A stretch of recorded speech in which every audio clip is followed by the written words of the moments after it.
The valets at the Sterling had seen everything in their 15 years of operation, but the sight of a woman sobbing against a silver Bentley in the executive parking garage was unusual enough to warrant a discreet call to security. Marcus Whitmore, however, intercepted that call before it reached anyone else.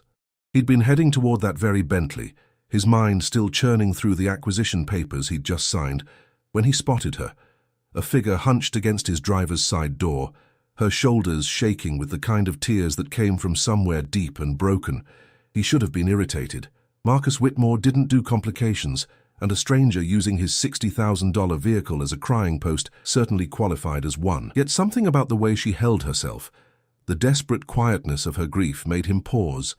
She wore a simple black dress that had seen better days, and her dark hair had fallen loose from what must have been a careful updo. In her hand, she clutched a phone like it was both her lifeline and her executioner. "Excuse me," Marcus said, his voice softer than he'd intended. "That's my car." The woman's head snapped up, and Marcus found himself looking into the reddest, most devastated pair of hazel eyes he'd ever seen. She was younger than he'd first thought, maybe early 30s, with the kind of face that would have been striking if it weren't currently blotchy and swollen from crying. Recognition flashed across her features, not of him personally, but of what his presence meant. She was trespassing, and she knew it. "Oh God, I'm so sorry," she stammered, pushing herself away from the Bentley as if it had burned her. She swiped frantically at her face, smearing mascara across her cheeks.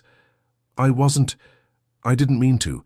I just needed a minute, and this level was empty, and I thought..."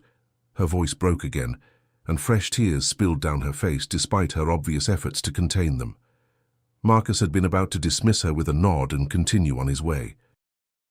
He had a reservation at Michelin-starred Chez Laurent in 40 minutes, a blind date his sister had orchestrated with some museum curator who supposedly shared his appreciation for Impressionist art. It was the last thing he wanted to do after a 14-hour workday, but Caroline had been persistent, and he'd finally relented just to stop her meddling in his personal life. But this woman looked so utterly shattered that even his well-practiced emotional detachment wavered. "What happened?" he heard himself ask. She let out a sound that was half laugh, half sob. "Everything, nothing. I don't even know anymore." She looked down at her phone again, and her face crumpled. "I'm sorry, you don't need to hear this. I'll go." "Wait." Marcus surprised himself again. "Are you hurt? Do you need me to call someone?" "No, She took a shaky breath. "I'm not hurt. Not physically, anyway. Another breath, deeper this time. I got stood up, which is humiliating enough, but I also just realized I can't afford the parking fee because I spent my last $40 on this stupid dress at a thrift store, and my babysitter charges by the hour, and my daughter..." Her voice hitched. "My daughter has been looking forward to me going on this date all week because she thinks if Mommy meets someone nice, maybe we won't have to move again, and I don't know how to tell her that nice men don't actually exist, at least not for women like me." The words tumbled out in a rush, and Marcus could see the moment she realized she'd just unloaded her entire personal crisis onto a complete stranger in a parking garage. Her eyes widened with mortification. "I cannot believe I just said all of that to you," she whispered. "Please forget everything you just heard. I'm going to go die of embarrassment now." But Marcus's analytical mind had already catalogued several important details. Single mother, financial stress, stood up on what was clearly an important date. And something about the way she'd mentioned her daughter, the catch in her voice, the fierce protective love underneath the desperation, had struck something in him he'd thought long dormant. "What's your daughter's name?" he found himself asking. The question clearly caught her off guard. "What? Your daughter? You said she's been excited about tonight. What's her name?" "Grace." The woman's expression softened immediately, the way parents' faces always did when talking about their children. "She's 7. She's with my neighbor right now, probably watching way too much television and eating cereal for dinner, because that's all I had time to leave for them." Fresh tears threatened. "She deserves so much better than this." Marcus made a decision that would have surprised anyone who knew him. Marcus Whitmore was methodical, calculated, and never impulsive. His business success stemmed from his ability to think 3 moves ahead and never let emotion cloud his judgment. Yet here he was, about to throw his entire evening off course for a crying stranger in a parking garage. "Here's what's going to happen," he said, pulling out his wallet. "I'm going to pay your parking fee and I'm going to call you a car to take you home to Grace. No arguments," he added when she opened her mouth to protest. "Consider it an apology for the male species being generally terrible." "I can't accept that," she said, but her voice lacked conviction. "You don't even know me. I could be a con artist who makes up sob stories in parking garages." "Are you?" "No, but—" "Then we're settled." Marcus pulled out several bills and pressed them into her hand before she could refuse. "The parking fee and the car service, and extra for your babysitter, since you're running late." She stared at the money in her hand like it was something foreign. When she looked up at him again, her eyes were swimming with a different kind of tears. "Why are you doing this?" It was a fair question, and Marcus didn't have a good answer. Or rather, he had too many answers, none of which he wanted to examine too closely. Something about her reminded him of his mother, of the years after his father died when she'd worked 3 jobs and still came up short. Something about her fierce love for her daughter resonated with the part of him that still remembered being a scared kid who'd promised himself he'd never let anyone he loved struggle like that again. "Let's call it paying forward some kindness I once received," he said instead. She clutched the bills and he could see her pride warring with her practicality. Practicality won. "Thank you," she whispered. "You have no idea what this means. I'm Victoria, by the way." "Victoria Chen, no, that's—" She caught herself looking flustered. "I mean Victoria Russell. I kept my married name for Grace's sake, even though—" She stopped herself again. "I'm sorry. You don't need my life story." "Victoria Russell," Marcus repeated, and the name felt significant somehow, though he couldn't say why. He extended his hand. Marcus Whitmore. Her hand was small in his, and he noticed the calluses on her palms, the hands of someone who worked hard for everything she had. When she realized whose hand she was shaking, her eyes widened. Wait, Marcus Whitmore as in Whitmore Enterprises? As in the Marcus Whitmore who just bought the Henderson building downtown? Guilty. Oh my God. She looked down at the money in her hand, then back at him. "This is too weird. I can't take this. You're you, and I'm someone who needs help getting home to her daughter," Marcus finished. "That's all that matters right now." Victoria looked like she wanted to argue, but exhaustion won out. "Okay," she said softly. "Okay, thank you, really." She hesitated, then added, "I hope your evening goes better than mine did." Marcus thought about his impending blind date, about the predictable conversation he'd have with a woman he'd never see again, about the emptiness of his penthouse apartment waiting for him afterward. "I'm sure it will be exactly what I expect," he said, which wasn't really an answer at all. As he watched Victoria walk toward the elevator, something made him call out, "Victoria!" She turned back. "The man who stood you up tonight? He's an idiot." A genuine smile broke through her tears for the first time, transforming her face. "That's kind of you to say." After she disappeared into the elevator, Marcus stood alone in the parking garage, his phone buzzing with a text from his sister. "Don't you dare bail on this date. Jennifer is perfect for you. Successful, cultured, beautiful. Give her a chance." Marcus looked at the text, then at the elevator doors where Victoria had vanished. He thought about genuine smiles and hard-working hands, and the fierce love in a mother's voice when she said her daughter's name. Then he thought about another perfectly pleasant evening with another perfectly suitable woman who would leave him feeling perfectly empty. He typed back. Something came up. Rescheduling. Caroline's response was immediate and predictable. "Marcus, you promised." But Marcus was already walking back toward the elevator, an idea forming in his mind that was either brilliant or completely insane. He'd built a billion-dollar empire on his instincts, and right now every instinct he had was telling him that the woman who'd been crying against his car was about to become very important to his life. He just had to figure out how to see her again without seeming like a stalker or a savior complex case, which, he reflected as the elevator carried him back up to his office, was a problem that all his business acumen hadn't prepared him to solve. Victoria Russell stood in the doorway of her tiny apartment, watching her daughter sleep. Grace's small chest rose and fell with the peaceful rhythm of childhood dreams, her favorite stuffed rabbit clutched tight against her heart. The unicorn nightlight cast soft purple shadows across her face, making her look even younger than 7. Victoria felt the familiar ache of loving someone so much it physically hurt. "She fell asleep about 20 minutes ago," whispered Mrs. Patterson, the elderly neighbor who babysat whenever Victoria could afford it. Kept asking when you'd be home. Said she wanted to hear all about your Prince Charming. Victoria's throat tightened. There was no Prince Charming, Mrs. Patterson. Just another frog. The older woman's expression softened with sympathy. Oh, honey, I'm sorry. Don't be, I'm used to it. Victoria handed her the money Marcus had given her, keeping only what she needed for groceries. Mrs. Patterson tried to refuse the generous amount, but Victoria insisted. The woman survived on Social Security and deserved every penny. After Mrs.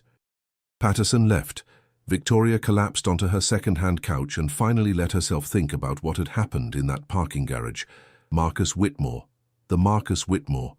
She'd seen his picture in the business section of the newspaper just last week. Something about his company's expansion into renewable energy. Even in black and white newsprint, his presence had been commanding. Sharp jawline, intense eyes, the kind of confidence that came from never having to question your place in the world. And she'd broken down crying all over his car like some damsel in distress from a bad romance novel. Victoria groaned and covered her face with her hands. The humiliation was almost worse than being stood up by Trevor, the accountant from the dating app who'd seemed nice enough in his messages. They'd planned to meet at the Sterling's restaurant, her one splurge because she'd wanted to feel special for once. She'd arrived 15 minutes early, nervous and excited, only to wait 45 minutes before checking her phone to find his brief message. Something came up. Can't make it. No apology, no explanation. Just 38 words that somehow managed to make her feel completely worthless. She'd fled to the parking garage because she couldn't bear the pitying looks from the hostess who'd watched her wait.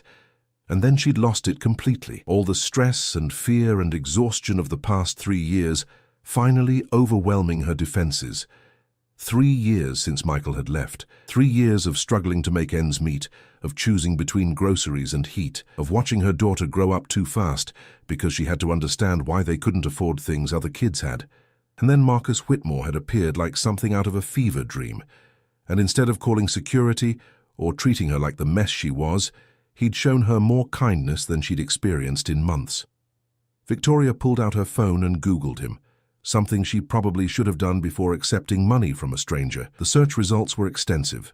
Marcus Whitmore, 38, CEO of Whitmore Enterprises, net worth estimated at $3.2 billion, bachelor, philanthropist. Known for his ruthless business tactics and his refusal to discuss his personal life.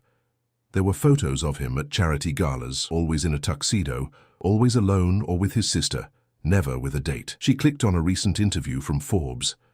The journalist had asked about his relationship status, and his response had been characteristically brief. I'm married to my work. It's a demanding spouse. Victoria closed her phone, feeling foolish. Men like Marcus Whitmore didn't randomly help single mothers in parking garages out of the goodness of their hearts. He'd probably felt sorry for her, the way people felt sorry for homeless people they passed on the street. A momentary charitable impulse that he'd forget by tomorrow. She needed to forget about it too. Forget about his kind eyes and his gentle voice and the way he'd asked about Grace like her daughter actually mattered to a stranger. She had more important things to worry about. Like the notice from her landlord, giving her 60 days to vacate because the building was being converted to condos. Like the fact that her job as a home health aide barely covered expenses, even with the extra shifts. Like Grace's growing questions about why they never stayed anywhere long, why they couldn't get a dog, why other kids had daddies who came to school events and she didn't. Victoria was so lost in her spiraling thoughts that she almost missed the soft knock on her door. She glanced at the clock, nearly 10 at night. Mrs. Patterson must have forgotten something. But when she opened the door, Marcus Whitmore stood in her hallway, looking impossibly out of place in his expensive suit among the peeling wallpaper and flickering fluorescent lights. Victoria's brain short-circuited. What? Why are you here? I owe you an apology, Marcus said, and he actually looked uncomfortable, which somehow made him more human. I realized after you left that I essentially threw money at you and sent you away like you were a problem to be solved. That was patronizing, and I'm sorry. You followed me home to apologize for being nice to me? Victoria couldn't keep the incredulity out of her voice. When you put it like that, it sounds creepy. Marcus ran a hand through his hair, messing up the perfect styling. I promise I'm not a stalker, your parking ticket had your license plate, and I have resources, and—" He stopped himself. That's not helping, is it? Despite everything, Victoria felt a laugh bubble up. You used your billionaire resources to track down the crying woman from the parking garage so you could apologize for helping her. That's either the sweetest or the strangest thing anyone's ever done for me. Probably both, Marcus admitted. A smile tugged at his lips, and Victoria noticed how it transformed his whole face, making him look younger and less intimidating. Look, the truth is, I cancelled my plans tonight, and I couldn't stop thinking about what you said. About your daughter believing that you finding someone nice would solve your problems. And I thought— He paused, seeming to choose his words carefully. I thought maybe we could help each other. Help each other, Victoria repeated slowly. I'm not sure what a billionaire CEO could possibly need help with. My sister is determined to marry me off, Marcus said. She sets me up on blind dates with what she calls suitable women, and I keep cancelling because I can't stand the pretense of it all. Meanwhile, you need someone to convince your daughter that nice men exist. So I'm proposing a deal. Victoria crossed her arms, suddenly wary. What kind of deal? Let me take you to dinner. A proper date, not some jerk who stands you up. You get to go home and tell Grace about your evening, and I get to tell my sister I actually went on a date and bought myself some time before she ambushes me with another setup. That's the most transactional romantic proposition I've ever heard, Victoria said, but she was intrigued despite herself. I prefer to think of it as mutually beneficial, Marcus countered. No expectations, no pressure, just two people having a meal and maybe some decent conversation. Victoria studied him, trying to figure out his angle. Men like Marcus Whitmore didn't do anything without a reason, and she couldn't shake the feeling that there was something he wasn't saying. But she was also tired of being suspicious of every kindness, of assuming the worst about everyone. Why me? She asked finally. You could have any woman you wanted. Why track down the mess from the parking garage? Marcus was quiet for a moment, and when he spoke his voice was softer than before. You reminded me that there are real stakes in people's lives, real problems that can't be solved with a board meeting or an acquisition. And when you talked about your daughter, he paused. My mother raised me alone after my father died. I watched her struggle and sacrifice and love me fiercely through all of it. I know what you're doing for Grace, even if she's too young to understand it yet. And I respect it. The words hit Victoria harder than she expected. She'd been so focused on her failures that she'd forgotten to see her own strength. Here was a man who'd built an empire, and he was telling her he respected her. I don't need charity, she said, but her voice was gentler now. I'm not offering charity. I'm offering dinner with someone who won't stand you up. Unless that's too low a bar. Victoria surprised herself by laughing. When you put it that way, how can I refuse? Is that a yes? She should say no. Every rational part of her brain was screaming that this was a bad idea, that she was setting herself up for disappointment, that men like Marcus Whitmore existed in a different universe and she was fooling herself if she thought otherwise. But Grace's face appeared in her mind, hopeful, trusting, believing that good things could happen. And Victoria realized she needed to believe that too, even if just for one evening, Saturday night, she said, but somewhere normal, not some place where the menu doesn't have prices, and we split the check. Absolutely not. Marcus, I'm old-fashioned about some things. Humor me. Victoria narrowed her eyes. Are all billionaires this stubborn? Only the successful ones.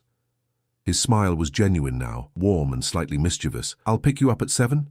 Make it 7:30. Grace goes to bed at 7, and I need to make sure she's asleep before I leave. 7:30 it is. Marcus pulled out his phone. I should get your number.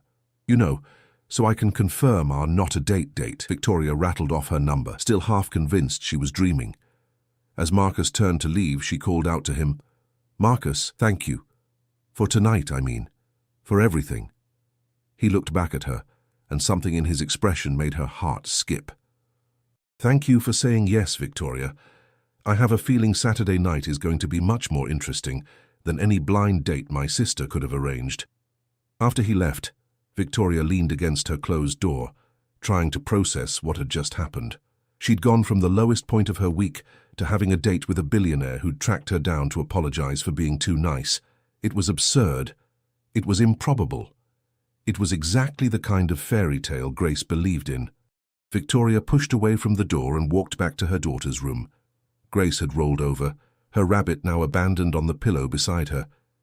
Victoria brushed a strand of hair from her face and whispered, "Maybe Mommy did meet someone nice after all, baby. We'll see." As she climbed into her own bed, Victoria's phone buzzed with a text from an unknown number. "Sleep well, Victoria, and don't worry. I promise to be on time Saturday." She saved the number under Marcus and typed back, "You better be. Grace doesn't tolerate lateness." His response came immediately. "I wouldn't dream of disappointing Grace or her mother." Victoria fell asleep with a smile on her face, something that hadn't happened in longer than she cared to remember. Somewhere in the back of her mind, a small voice whispered that this was too good to be true, that she was setting herself up for heartbreak. But for once she decided to ignore that voice and let herself hope. The week crawled by with agonizing slowness. Victoria threw herself into work, caring for her elderly clients with the same dedication she always had, but her mind kept drifting to Saturday night. She caught herself checking her phone constantly, half expecting Marcus to cancel, to realize he'd made a mistake getting involved with someone so far beneath his social stratum. But every evening, a text would arrive, nothing elaborate, just small check-ins that felt surprisingly natural. "How was your day? Grace doing okay? Still on for Saturday?" Sometimes he'd share details about his own day, complaints about tedious board meetings or his sister's continued meddling.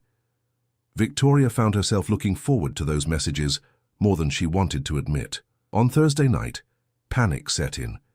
She had exactly one dress suitable for a date, and it was the same thrift store outfit she'd worn when Trevor stood her up. Wearing it again felt like bad luck, but she couldn't afford anything else. She was staring into her pathetic closet when her phone rang. "I need your dress size," came Marcus's voice without preamble. "Excuse me?" "Your dress size and your shoe size. Don't argue with me, Victoria." "I wasn't planning to argue. I was planning to ask why my billionaire not a date needs my measurements. That's not creepy at all." She heard him chuckle. "My assistant is very good at shopping, and I remembered you said you'd spent your last $40 on the dress you wore the other night. Consider it part of the deal. You need appropriate attire for the place I'm taking you." "Marcus, I told you somewhere normal." "It is normal for me. Just trust me, okay? Dress size?" Victoria sighed, knowing she was fighting a losing battle. 8 and size 7 shoes. "But Marcus, you really don't have to." "Too late. Already texted my assistant. She'll have something delivered tomorrow." He paused. "And Victoria, stop worrying about what you can and can't afford. For one night, just let yourself enjoy something nice." After he hung up, Victoria sat on her bed, emotions swirling. Part of her bristled at his high-handedness, at the way he just assumed he could solve her problems with money. But another part, the part that was so tired of struggling, of always having to be strong, wanted to let someone else take care of things for once. The next day, a delivery arrived at her door. Not one dress, but 3, each more beautiful than the last. One was a deep emerald green that brought out her eyes, another a classic navy blue, and the third, a soft rose color that looked like something from a movie. There were shoes to match each dress, all from designers she'd only seen in magazine ads. A note in elegant handwriting read, "Choose whichever makes you feel most beautiful. You deserve to feel that way."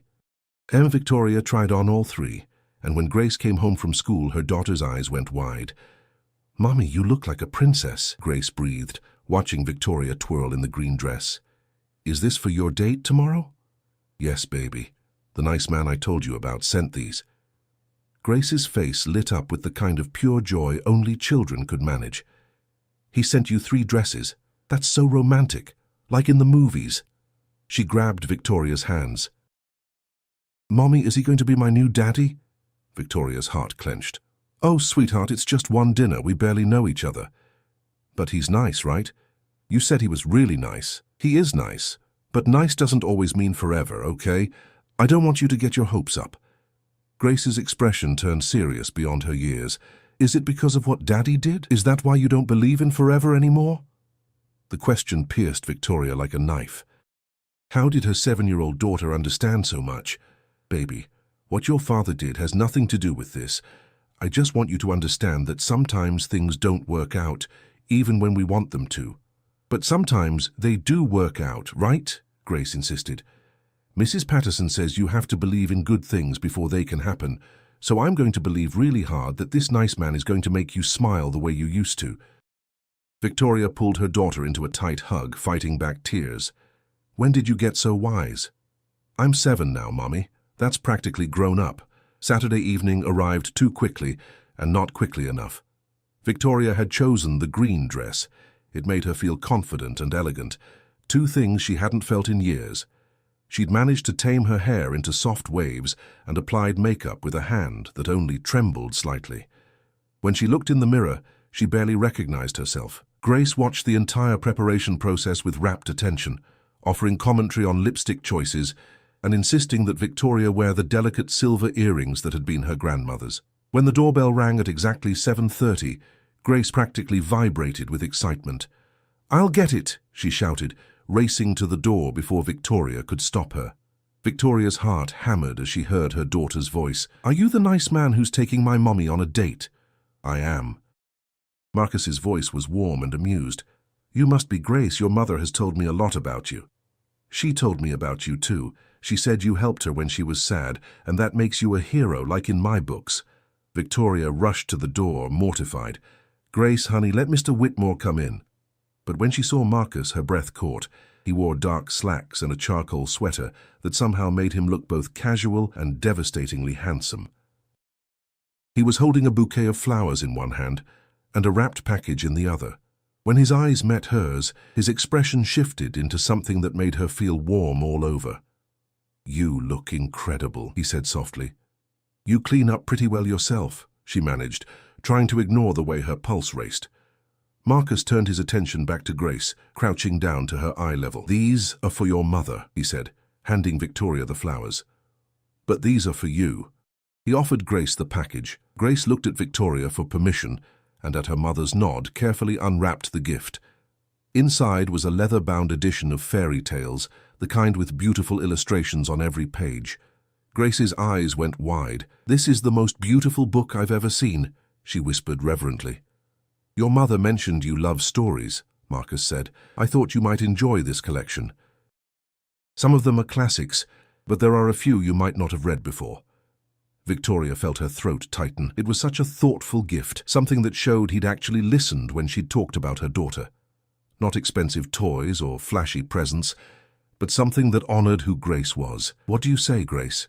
Victoria prompted gently. "Thank you, Mr. Whitmore.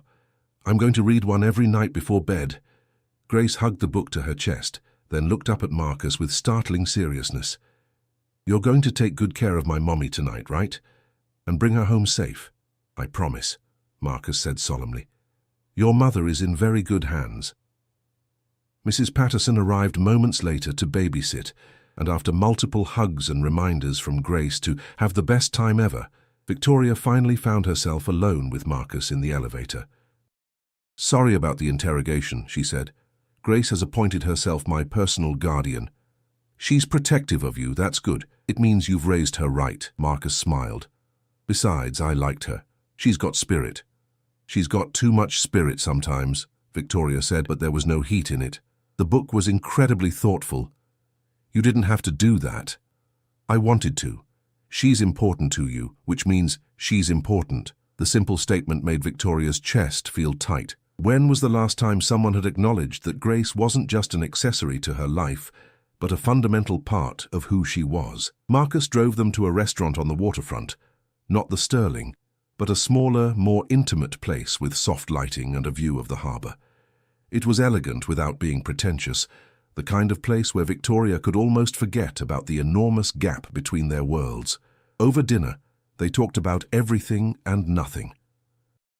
Marcus asked about her work, seemed genuinely interested in the elderly clients she cared for. He told her about growing up poor in Queens, about his mother's determination to give him opportunities she'd never had, about building his first business from $1,000 he'd saved working construction jobs. "I thought you came from money," Victoria admitted. "Most people do. I let them think that because it makes negotiations easier. But the truth is I was a scholarship kid who ate ramen for 2 years straight and slept in my office because I couldn't afford rent." He met her eyes. I remember what it's like to choose between electricity and groceries, Victoria. I haven't forgotten where I came from. The revelation shifted something between them. He wasn't just a billionaire in a tower. He was someone who'd fought his way up from circumstances not unlike her own. Someone who understood struggle in a way that made her feel less alone. They were sharing dessert when Victoria's phone buzzed insistently. She glanced at it and felt her blood turn to ice. Mrs. Patterson's name flashed on the screen. She wouldn't call unless something was wrong. "I'm sorry, I have to take this," Victoria said, answering immediately. "Mrs. Patterson, is Grace okay?" "She's fine, dear, but we have a problem. Your ex-husband is here. Michael. He's at your door demanding to see Grace, saying he has rights. I didn't let him in, but he's making quite a scene in the hallway, and I'm worried the neighbors will call the police." Victoria's world tilted. Michael. Here. After 3 years of nothing, no calls, no child support, no acknowledgement that he had a daughter, he'd decided to show up tonight of all nights. "I'm coming home right now," she said, already standing. "Don't let him near her. I'll be there in 15 minutes. She hung up and looked at Marcus, trying to keep her voice steady. "I need to go home. My ex-husband showed up unexpectedly. And Grace," her voice broke.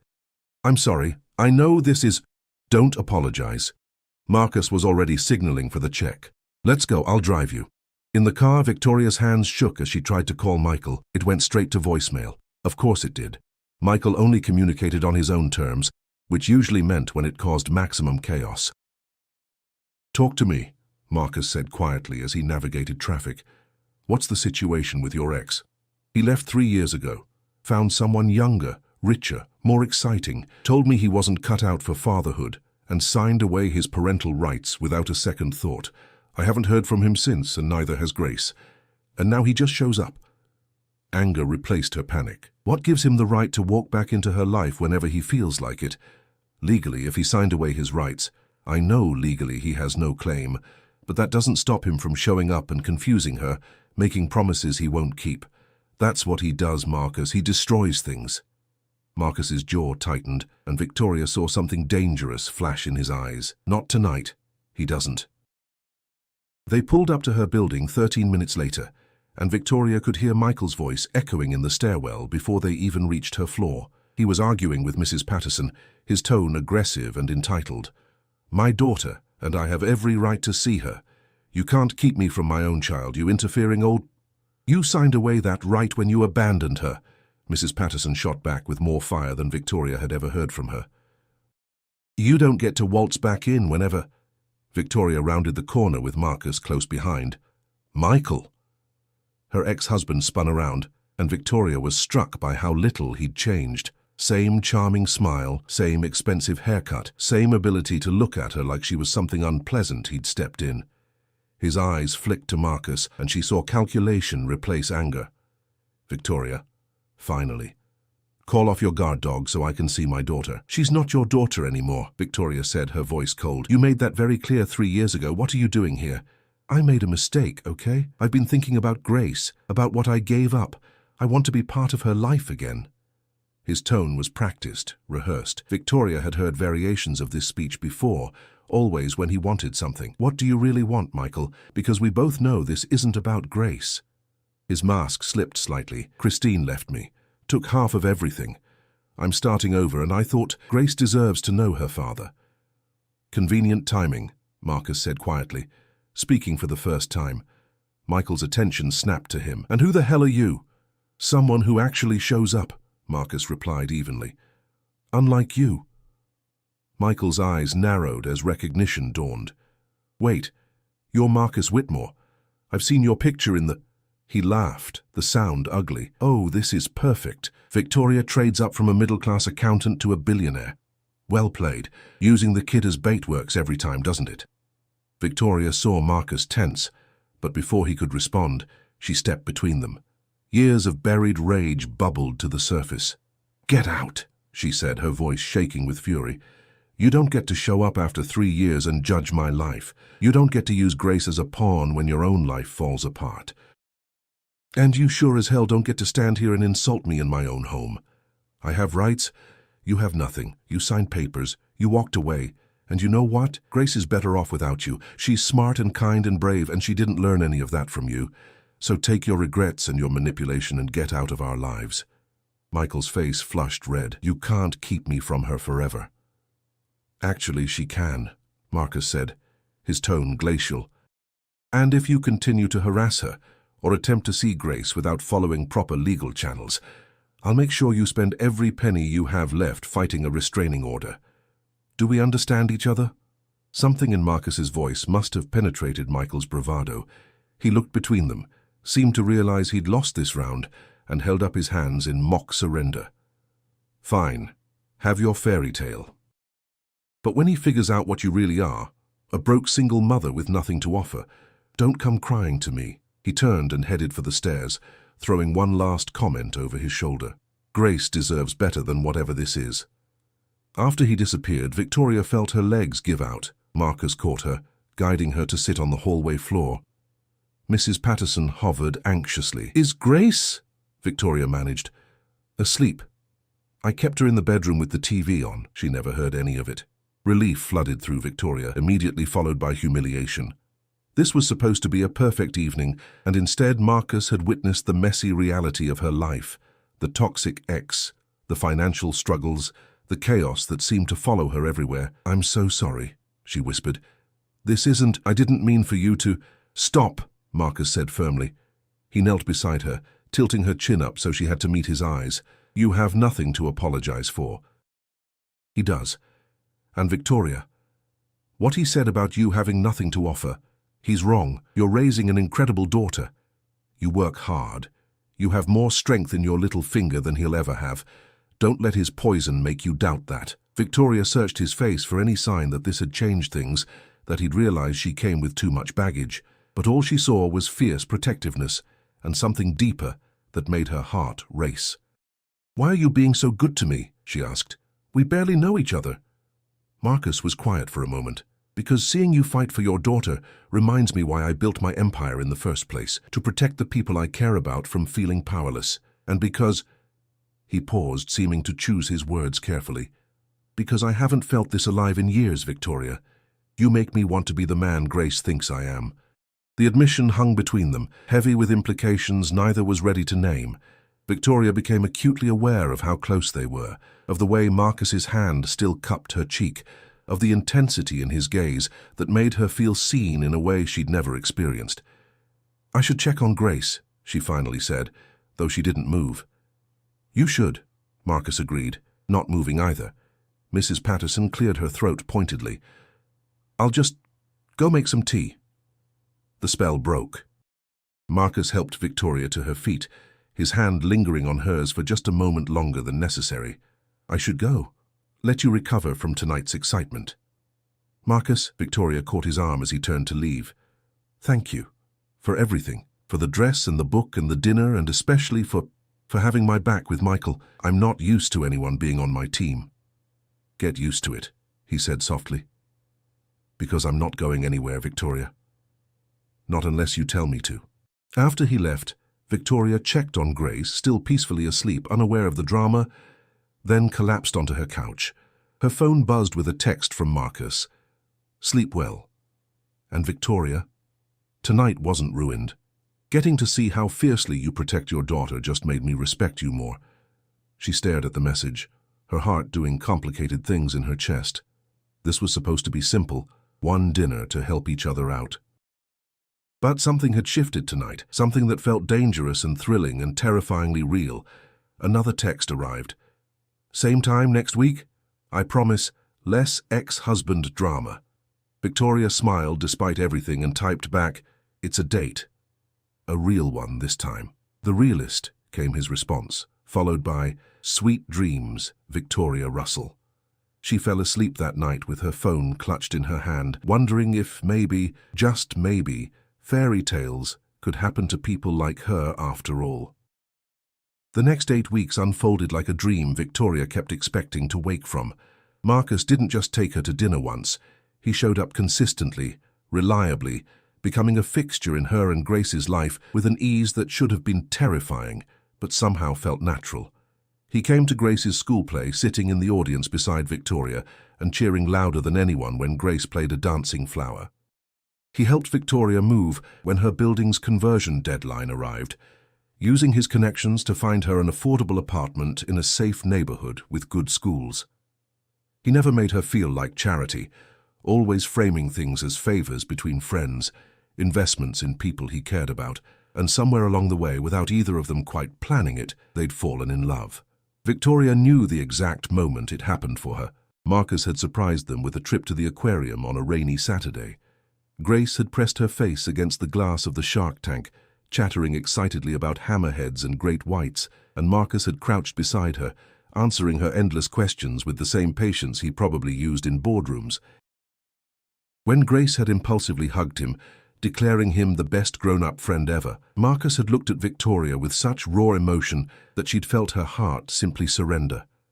She was in love with Marcus Whitmore, completely, irrevocably, terrifyingly in love, but she hadn't told him, because how could she? Despite the past 2 months, despite the way he looked at her and the careful way he'd integrated himself into their lives, she couldn't shake the fear that this was temporary. That eventually, he'd realize what Michael had said was true, that she had nothing to offer a man like him except complications and responsibilities that weren't his to bear. It was Caroline, Marcus's sister, who finally forced the issue. Victoria had met Caroline 3 weeks earlier at a charity gala Marcus had invited her to. She'd expected polite distance, maybe even hostility, from the sister who'd been trying to set Marcus up with suitable women. Instead, Caroline had pulled her aside within 15 minutes and said, "Thank God, someone real. My brother has been sleepwalking through life for years, and you woke him up." Now Caroline was calling Victoria directly, which seemed ominous. "We need to talk," Caroline said without preamble when Victoria answered, "Can you meet me for coffee, without Marcus?" Victoria's stomach dropped. "Is something wrong? Is Marcus okay?" "He's fine.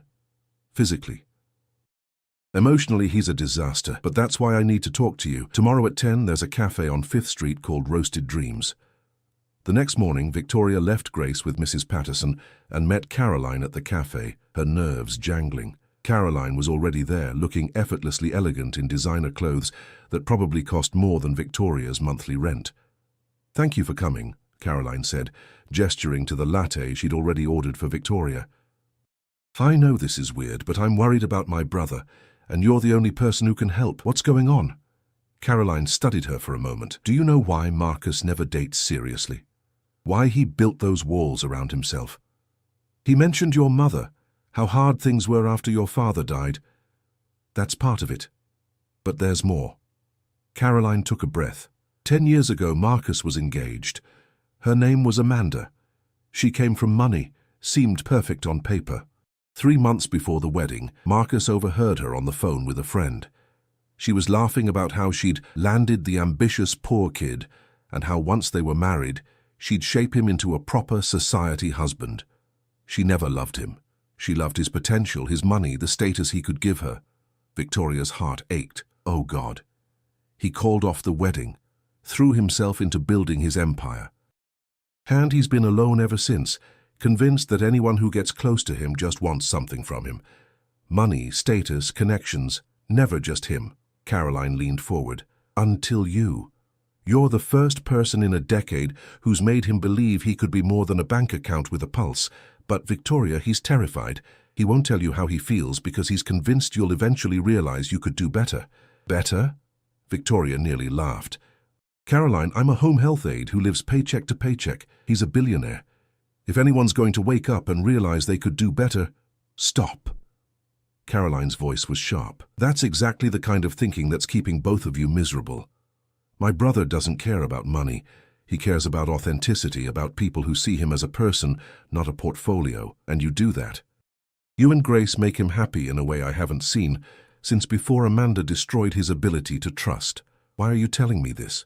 Because tonight is the anniversary of the day he was supposed to marry Amanda. He always spirals on this date, convinces himself he's better off alone, and I think if you don't tell him how you feel tonight, he's going to pull away. Not because he wants to, but because he's scared. And scared Marcus makes terrible decisions." Victoria's mind raced. "I don't know what to say to him. Tell him the truth. Tell him you love him, because you do, don't you? Yes, Victoria admitted, the word coming easier than she expected. I'm completely in love with him. But what if? No what ifs, just truth. Can you do that? Victoria nodded, even as panic clawed at her chest. Okay, yes, I'll tell him tonight. Caroline smiled, genuine warmth replacing her worry. Good. And Victoria? Welcome to the family. I always wanted a sister. That evening, Marcus picked Victoria up as usual, but something was off. He was quieter than normal, distant in a way that made her nervous. They drove to their favorite restaurant, the waterfront place where they'd had their first dinner, but the easy conversation they usually shared felt strained. Is everything okay? Victoria finally asked over appetizers. Fine, Marcus said automatically, then caught himself. No, not fine. I've been thinking. Victoria's heart sank. Here it comes, she thought. The moment he tells me this was fun, but it's run its course. I need to tell you something, Marcus continued, not meeting her eyes. These past 2 months have been incredible. You and Grace have given me something I didn't think I'd ever have. But I also know I've been monopolizing your time, inserting myself into your life in ways that maybe aren't fair to you. You're young, Victoria. You should be dating people your own age, people without all my baggage and complications, people who could give you— Stop! Victoria interrupted, her voice shaking. Just stop, Marcus. Do you want to know what I think? He finally looked at her, and the vulnerability in his eyes nearly broke her. I think you're scared, she said softly. I think someone hurt you badly, and you've been protecting yourself ever since. And I think right now you're trying to push me away before I can leave you. Am I close? Marcus's expression shuttered. Caroline told you. She told me about Amanda, about what she did to you. And Marcus, I am so sorry that happened. But I am not her. Victoria reached across the table, taking his hands in hers. I didn't fall in love with your money or your status or what you could give me. I fell in love with the man who asked about my daughter before he even knew my name. With the man who reads bedtime stories in funny voices and who remembers that Grace likes her pancakes shaped like hearts. With the man who looks at me like I'm something precious, even when I'm exhausted and covered in coffee stains from a double shift. Victoria. I'm not done. She squeezed his hands. You think I could do better? Marcus, you are the best thing that's happened to me in years. Not because you're rich, though I won't lie. The financial security is nice. But because you see me. You see, Grace? You show up every single time, no matter what. And I love you for that. I love you completely, messily, terrifyingly. And if you push me away because you're scared, you're going to break my heart and yours. Silence stretched between them. Marcus stared at their joined hands, his throat working. Say something, Victoria whispered. Please. When Marcus looked up, his eyes were bright with unshed tears. I love you too. God, Victoria, I've been in love with you since that night in the parking garage when you were crying over your daughter and worrying about your babysitter and still managed to care about whether I thought less of you. I've been terrified to tell you because I couldn't survive it if you were just with me for what I could provide. But you're right. I've been letting fear make my decisions, and I'm done with that. He stood abruptly, pulling Victoria to her feet. Other diners glanced over curiously, but Marcus didn't seem to notice or care. I don't want to date other people, he said firmly. I want you.